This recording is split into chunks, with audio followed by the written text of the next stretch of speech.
1913-16 সালে নোয়াখালীর সীমানা নির্ধারণী ম্যাপে হাতিয়ার উত্তর পূর্বে এ দ্বীপের হরণী ও চানন্দী ইউনিয়নের আন্ধার মানিকসাগরদী নামীয় জায়গাটুকু অবস্থিত, যা 1920 সালের নদী ভাঙনের শুরুতে বিলীন হয়ে যায়।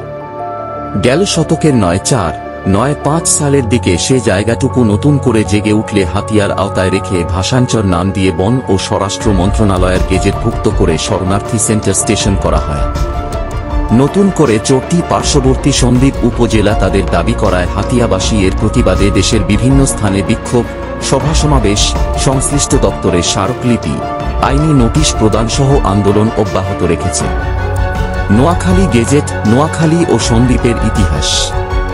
কৈলাস সিংয়ের রাজমালা, কাজী মোজাম্মেল হকের 3000 বছরের নোয়াখালী সূত্র থেকে জানা যায়, 1920 সাল থেকে হাতিয়ায় নদী ভাঙন শুরু হলেও 1950 সালের দিকে রামগতি ও লক্ষ্মীপুর সদরের সঙ্গে তোয়াব বাঁধ এবং 1962 সালে রামগতি ও মান্নান নগরের বাঁধের ফলে এ ভাঙনের তীব্রতা বৃদ্ধি পায়।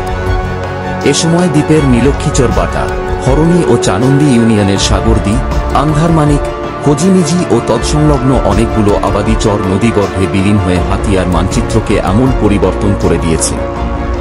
60-এর দশক থেকে অব্যাহত ভাঙনে দ্বীপের সমৃদ্ধ জনপদ রাধাখালী, চিত্রাখালী, বাথানখালী, মাইকচরা, চরভারতসেন, সাহেবানী, চৌরঙ্গী, মফিজিয়া, সুকচর, নলচিরা, গোডাউন বাজার অন্যতম। এখন নদী ভাঙন হাতিয়ার নিত্যসঙ্গী। প্রায় 70 বছর ভাঙনে হাতিয়ার প্রায় 8.5 বর্গ কিলোমিটার এলাকা নদী গর্ভে বিলীন হয়ে যায়।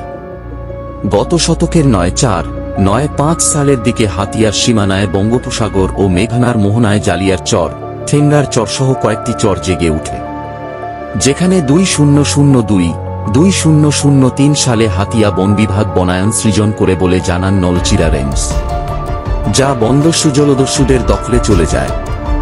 চরসমূহের পাশ দিয়ে তখন বিভিন্ন মালবাহী বোটকারগা জাহাজ চলাচলের সময় প্রায়ই দস্যুর কবলে পড়ত বলে জানান হাতিয়ার সিনিয়র সাংবাদিক ইফতেখার হোসেন তুহিন।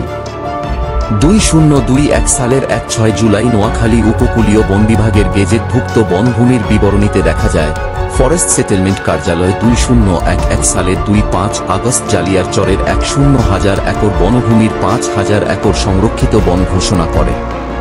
অবশিষ্ট 5,000 একর ভূমি হাতিয়া উপজেলাস্থ জালিয়ার চরকে ভাষাঞ্চর নাম দিয়ে সেখানে বলপূর্বক বাস্তুচ্যুত মিয়ানমার নাগরিকদের সেন্টার স্টেশন স্থাপনে সরকার সিদ্ধান্ত নেয়।